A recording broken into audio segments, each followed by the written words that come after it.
Happy Monday and welcome to Torah Today with me, with Chavi Rappaport.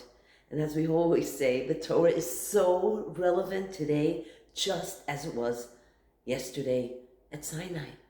There's a beautiful story told of Reb Aryeh Levine, known as the Tzaddik of Jerusalem. He lived there in the 1900s. It was his wedding day, and he was so impoverished there was no gift he can offer his wife.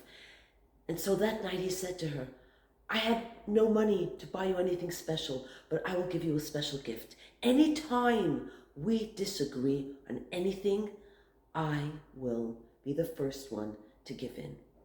Giving in, sacrificing, is that an indication of weakness, submissiveness, or is it strength?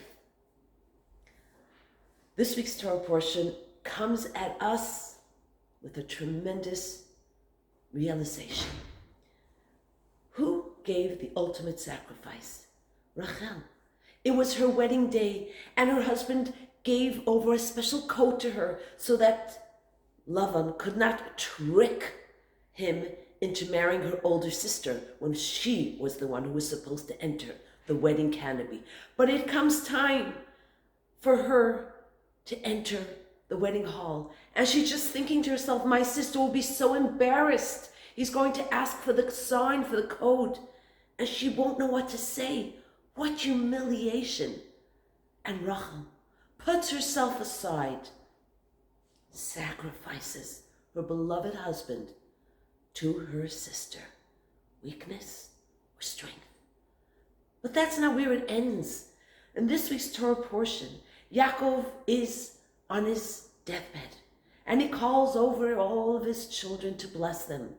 And he tells Yosef, I know, sheyesh b'libcha alai. I know, Rashi comments, you have an angst, something that you're really bearing a grudge in your heart against me, because your mother was buried b'derech Ephrata, on the way to Ephrat, Beit Lechem. She was not buried in Ma'arat HaMachpelah. And though I am asking you now to please bury me there because of the holiness of that place, I know this is so painful for you. Why wasn't my mother buried there? But you should know, this was her greatest sacrifice. It was with her permission and agreement. She chose to be buried there because when the Jewish people will be exiled in a bit more than 1,000 years with Nizbuzar Adan, that evil general, that Babylonian, the Jewish people will be able to stop at her gravesite and pray and beseech her, to beseech Hashem, God, to end the misery. So your mother, she's a heroine. And you know, it's really a good question. Giving in, giving up, is it an expression of weakness? Or really, is it a strength? And how do I know? And here's how. When I move myself aside, when I am, let's call it submissive, is it because I don't have a choice? Is it because I lack confidence and self-worth? Is it because I'm afraid?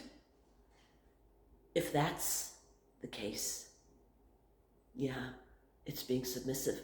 I'm getting lost here. But what if I am sacrificing because I have a value, because I want to, in a noble way, put myself aside for someone else, for something else that I feel is so important? They used to say, Hasidim of old, you know, this piece of bread, it's yours, just like it's mine. Or as Stephen Covey would always say, seek first to understand and then to be understood. If I can put myself aside and afterwards I feel good, I feel noble, I feel like I've given value, I don't feel like I need to recoil or I'm embarrassed because I don't stand up for myself. There's nothing more beautiful than having the courage and the strength to honor another's needs, even before my own. And you know what?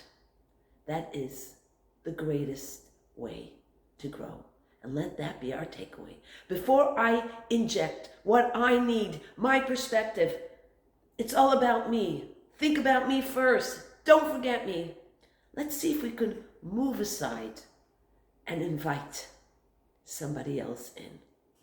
Have a beautiful day.